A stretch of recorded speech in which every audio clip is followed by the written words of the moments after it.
Hello everybody and welcome back to another episode of Microsoft Flight Simulator news and updates. And today we've got quite a few things to discuss.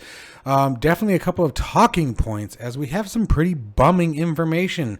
I'm kind of bummed out about two different pieces of information that have been made available to us. So stick around to find out what those are. If you are interested in acquiring any of my Overkills tutorial guides or simply interested in supporting the channel, please consider joining me on Patreon. Patreon subscribers level tier 2 and above have access to all of my guides as well as any future guides that come along down the road. Patreon link can be found in the description below, and thank you to all of my current subscribers.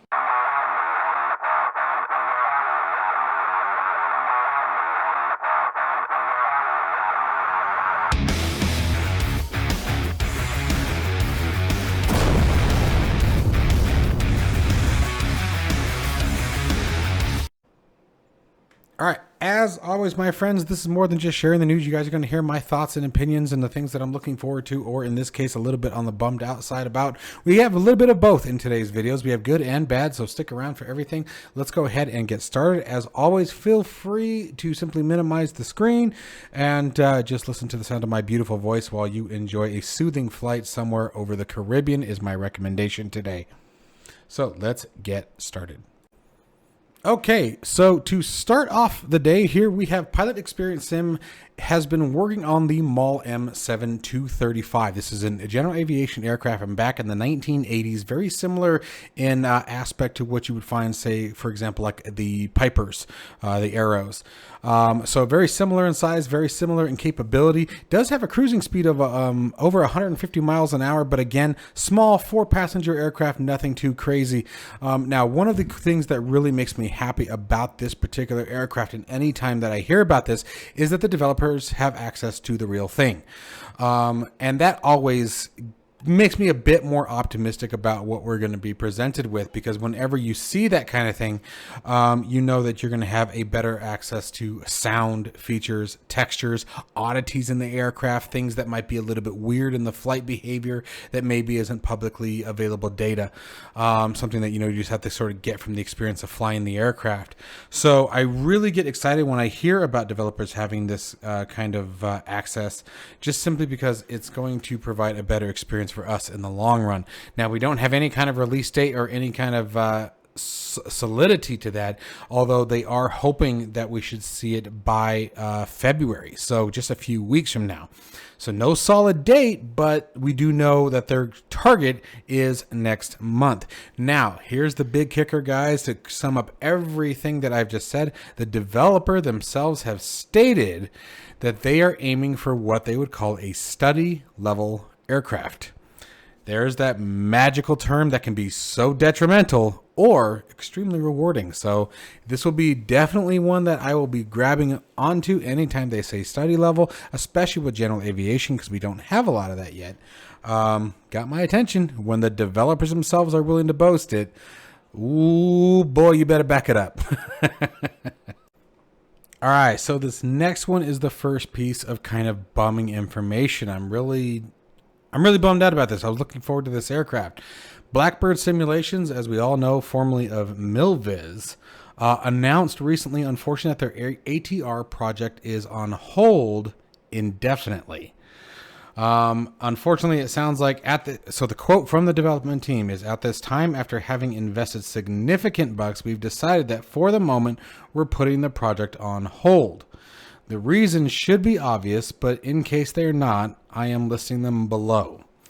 Okay, and by the way, you guys can find a link down on this one in the description, of course, if you want to read it yourselves. This particular information I grabbed from fselite.net, so make sure you guys check them out and subscribe to them if you guys want notification. They are an absolutely wonderful resource for the latest news and updates. But the first and primary reason is the fact that Microsoft is working alongside Hans Hartmann to bring their own version or their own to the simulator. So basically, it's competition, is what it sounds like first issue is. And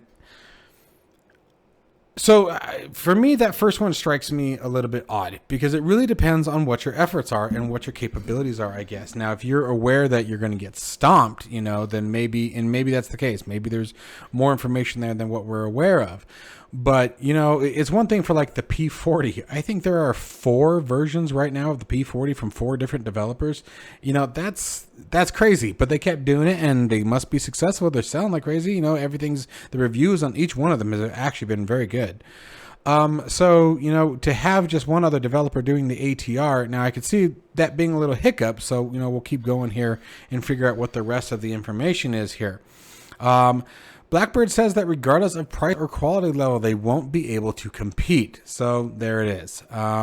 It sounds like that the issue there is Hans Hartmann is going to basically be able to battle it out. And I get what they're getting at there. You know, now that I'm thinking about it, I understand what they're going with here. So where they're going with here is the fact that they don't just have Joe Schmo's tire hair care and, you know, repair center on their side. They have Microsoft working directly with them, which means the funding is probably significantly better.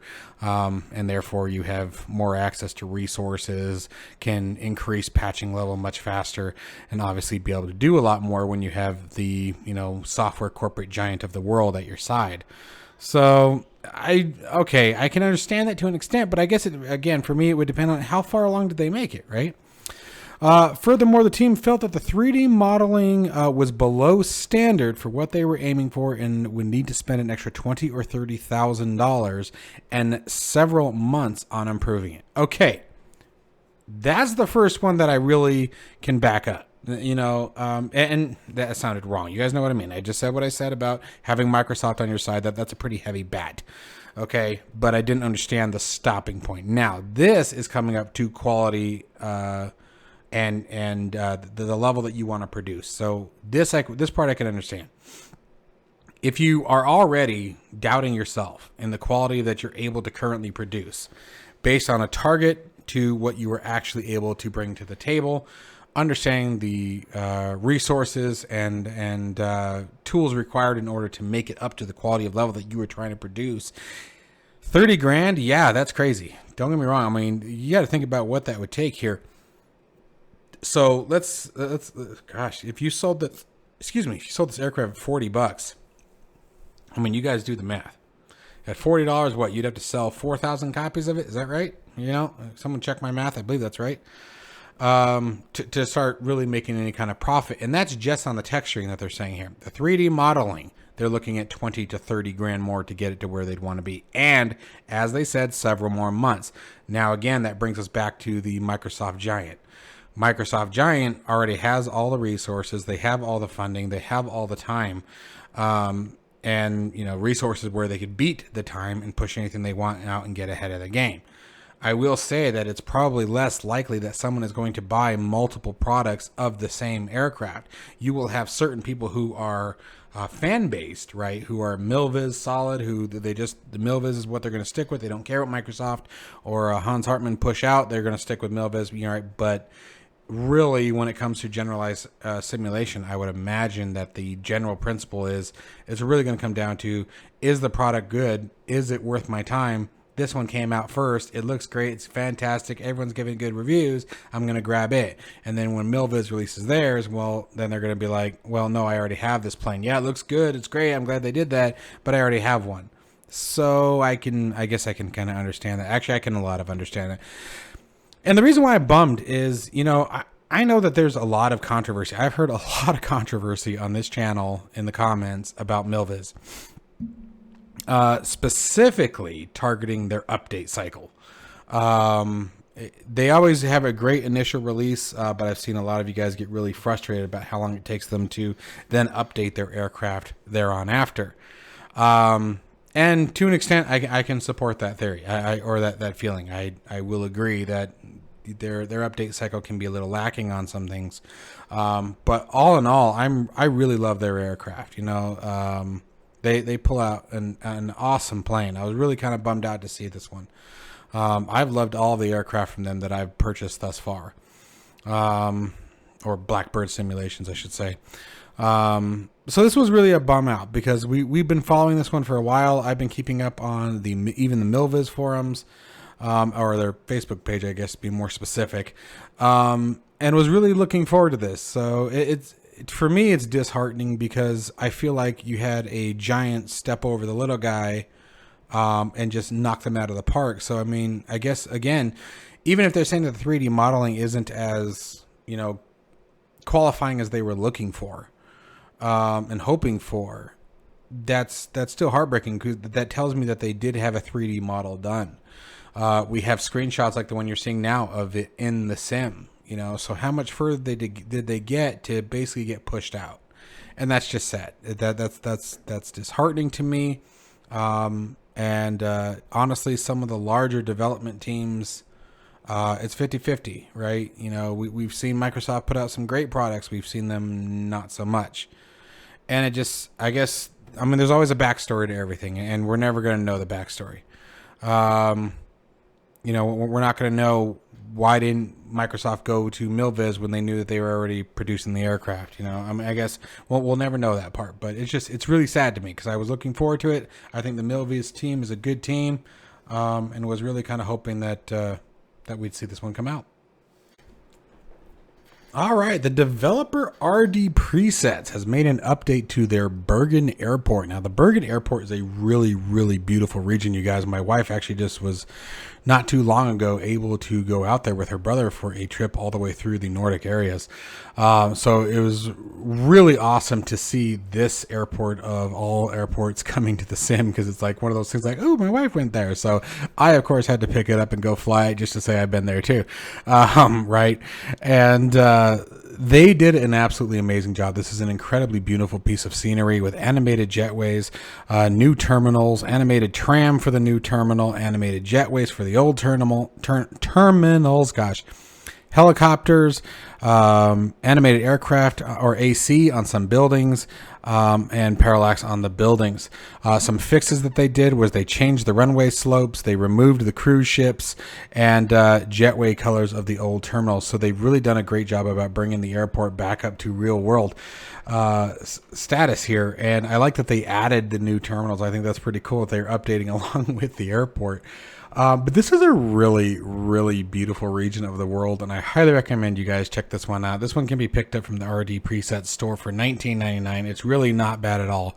And the cool thing is that they have everything from the runway slope to the textures we talked about to even some surrounding buildings in the general area near the airport.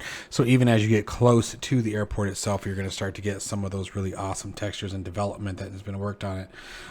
So I really recommend that you guys check this one out. All right, so I did a video on the initial release of this particular airport, but I'm doing another one on the update, and there's a reason why I'm giving a big shout out on the update.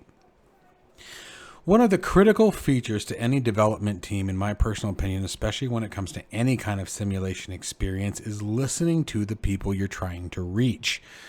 When AnyBuilds first released their Heathrow version 2, of the scenery, many simmers unfortunately were very upset with it. It did not have a lot of the features that they expected. It was very poor performing, very large performance impacts to FPS and overall enjoyment of the area, and especially for such a large facility and heavily used facility in the European region.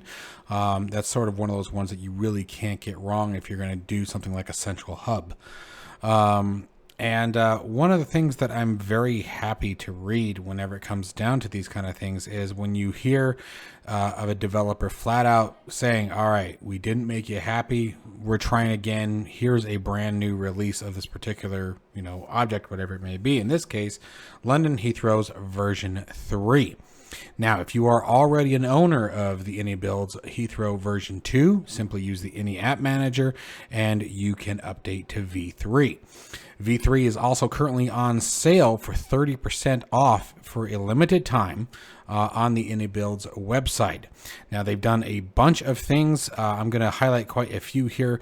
Added parallax interior to Terminal 5A used by British Airways A320 fleet. Gosh, I can't talk today, guys. I'm so sorry. And the V3 also sees the remainder of the terminals. V2 did that. I'm sorry. V3 has done the same update. I was backing myself up. V3 has done the same update that was given to V2, the Terminal 5A, to all the remaining terminals. They also have included the introduction of static passengers. They've added parallax to terminals 2, 2B, 3, 4, 5A, 5B, and 5C. Interior air traffic control tower. Clutter added to the air traffic control tower roof. Added static people to the terminals and the air traffic control tower. A bunch of modifications, improvements in the maintenance area. Fixed Z fighting issues on terminal 5A, so the up and down will actually work correctly now. I know exactly which one that one's talking about. I've seen that one. And fully updated the ground poly to match the current airport layout. And then there was quite a few other fixes, but the biggest thing is they also did an airport-wide optimization of all assets and loading. So you should see a significant performance increase as well as an overall texture and experience increase as well with the aircraft or with the airport. So again, I don't do a ton of scenery reviews here on the channel, guys. You guys know that, but this is one of those ones that I definitely want to give a shout out to because the developers black and white stated that they did not meet the expectations of the simulator community and did their best to fix it. And in my opinion, you know, you get points for that when you call that out. All right, so this next one, I'm going to do my best to not spend too much time on because there's still a lot of misinformation out there. This is more of a heads up. I'm not necessarily steering anyone one way or the other. I'm just going to tell you guys some of the information that's been passed around about the E-Jet's E175 series. So first off, to clear up some misconceptions, it seems like there's still a lot of people saying that Aerosoft was directly involved in the development. Aerosoft and the developers both have come out and said that Aerosoft is a reseller and was in no way, shape, or form part of the actual development of the aircraft. But that's not really what we're here to talk about. I just wanted to toss that out as it's something that I keep seeing reoccurring on various channels and comments. So, you know, the more you know. Now, the E175 series is on early access and can be purchased for $39.99 US. Here's the problem. I'm going to recommend to each and every one of you that you guys check out a couple of YouTubers who have already purchased the aircraft and checked it out. And that's going to be Pilot Stud as well as 737NG.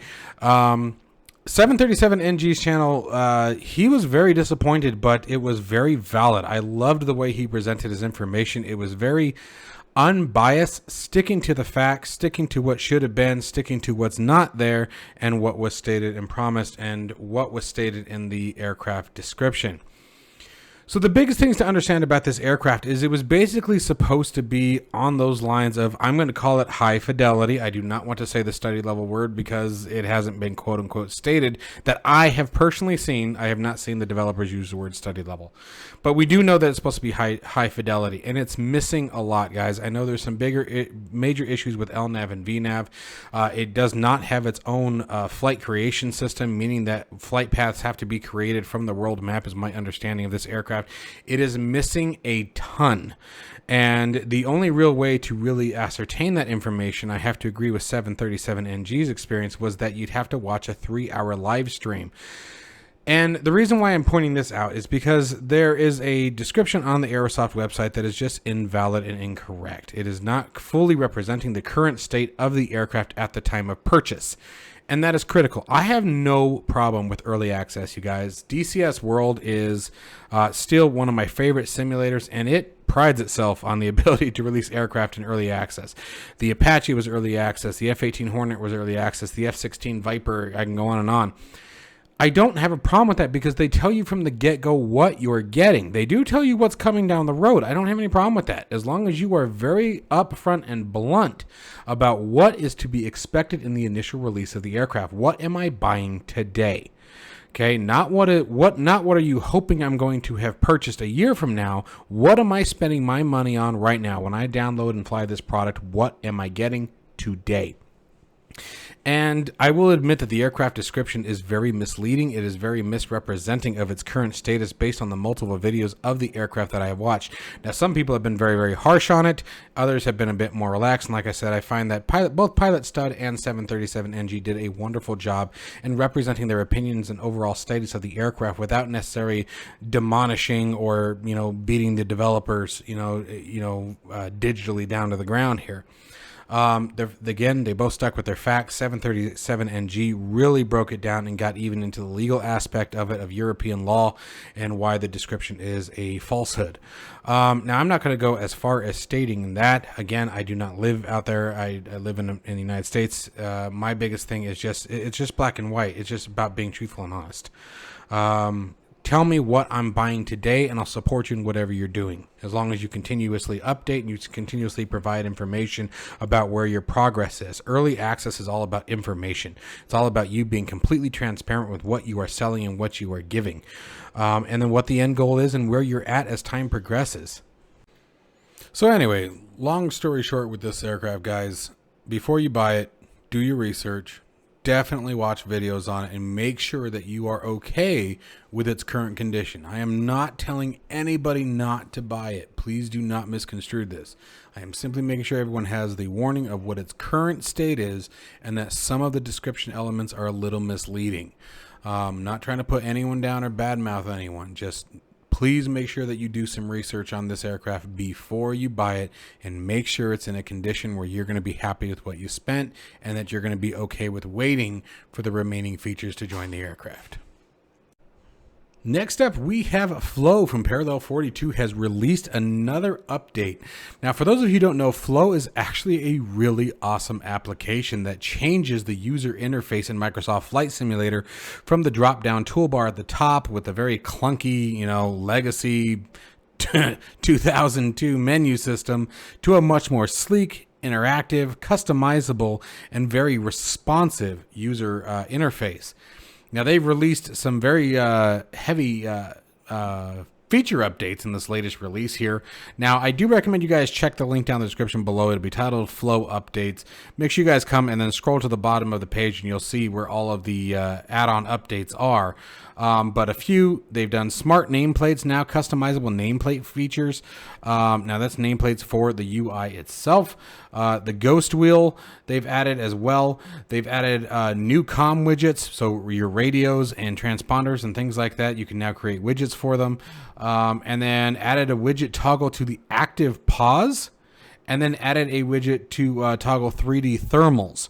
Now, the 3D thermals for me is more of a development aspect, but for example, a really handy situation for that is if you want to very quickly access the 3D thermals when you are, I don't know, in a glider where they're absolutely critical, it could be very, very handy. I actually tested this one out and flipped on the 3D thermals, and it is a great tool for learning how to fly the gliders and learning how to understand how they operate and interact with the glider. It was, at first it was a little annoying because you can see them, they're kind of everywhere, popping up all the place, but when you're trying to figure out how to ride the thermals and understanding where they're going to develop and where you see the most activity from them, it was a really useful tool. So the fact that they added this in the Flow is a very nice advantage. And then the last one that really caught my attention, actually, I think there's two more. Stand by on that. The last one, or the next one, I should say, that I really want to talk about was a notepad widget, and I like that idea. Again, that's going to offer ability if you're using any kind of live traffic, VATSIM, Pilot Edge, etc. It's going to give you a real easy access point to record all of your traffic information and clearance information. And there was one more. There are a bunch of new APIs for creators, by the way. If you guys are interested in checking that out, make sure you grab that. That's going to be for the pro version only, but I thought there was one more that I remember had seen. Caught me here. Stand by. Let me make sure I'm not missing it. Maybe I'm tripping. Maybe that was it. All right, you know what? We're going to call that as the... Oh, active pause fix. That's what it was. It was the active pause. I knew there was another one for active pause. So active pause actually now works from the Flow user interface as well. By the way, from what I can tell, it looks like this was tested on the latest beta release. So if you were on a beta version like myself of Microsoft Flight Simulator, you should be A-OK.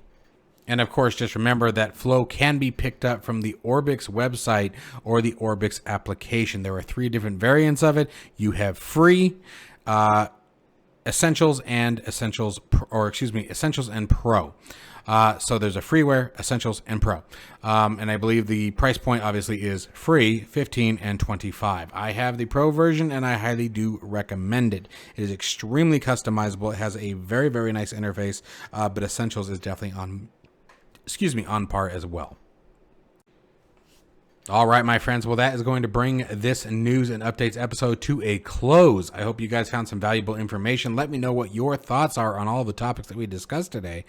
And let me know what you guys would feel about doing some of these talks in a live stream. I've been thinking about bringing some of these conversations to the live table and was curious what you guys' thoughts on that would be. So definitely comment down below and let me know how you'd feel about that. And if you'd like to have a little news updates powwow on some of these articles with a lot of the information that's starting to surface.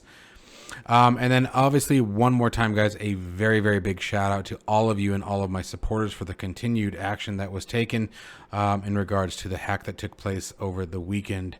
It was just too heartwarming. I can't say thank you enough.